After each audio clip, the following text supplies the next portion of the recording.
Hi, I'm Andy, the trend follower, but not a very good one, as you'll find out in this week's video. It's Saturday the 28th of March 2020 and welcome to this week's review of the different asset classes. I don't know which asset class is going to do best, so I follow all of them. Shares, property, gold, commodities, cryptocurrency and bonds. Going to look at shares or stocks first of all.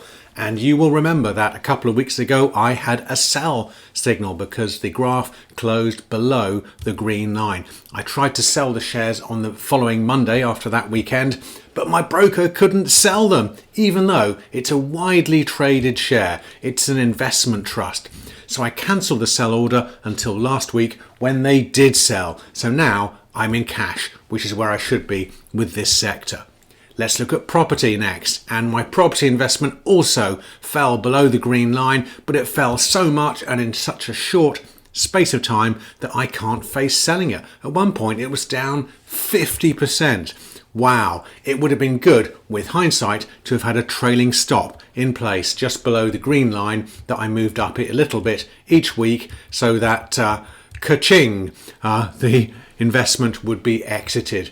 The problem with doing that is that sometimes trades occur when I don't want them to. This is the same period of time as this one, but just showing the close price. So with the price with candles, you can see that this would have triggered a sell signal. The price chart that I use is just the close price, so this would have not made me close the investment. Anyway, that's the problem. No system's perfect, but this result is truly awful. So maybe I will move to putting stop loss orders in place underneath the green line. Meanwhile, I'm stuck with a holding that I don't really want, otherwise known as an investment for the long term. Sigh. Okay, going to look at gold. So rather better news here. A good rise in the gold price this week. This is a new high for gold priced in sterling. I think I'll put a stop loss order in about here, below the green line here, and I'll move it up each week. And this way, this will make me sell when the time is right and not have to think about it.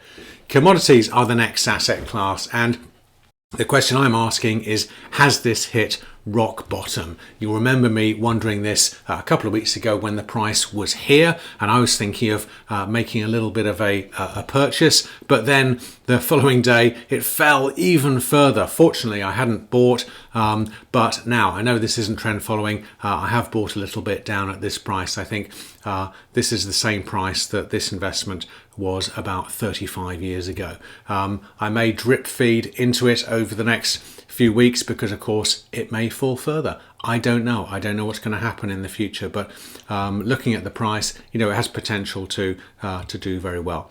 Cryptocurrency is the next thing, and there has been some recovery in the price of the crypto that I follow in these last 2 weeks. I had the same problem here. It was a massive fall down, very difficult to get out of, but again, there's no signal to buy back into cryptocurrency just yet.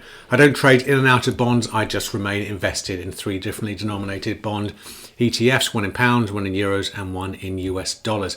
This hedges my bets a little bit. So here are the traffic light signals for each asset class this week. Shares, I'm in cash here now, got there eventually.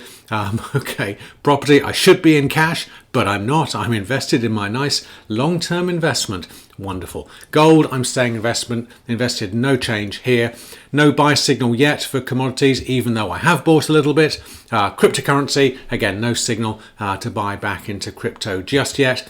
My bond funds always stay invested. So what am I going to do this week? Well, I'm going to put a protective stop loss order in on my gold trade.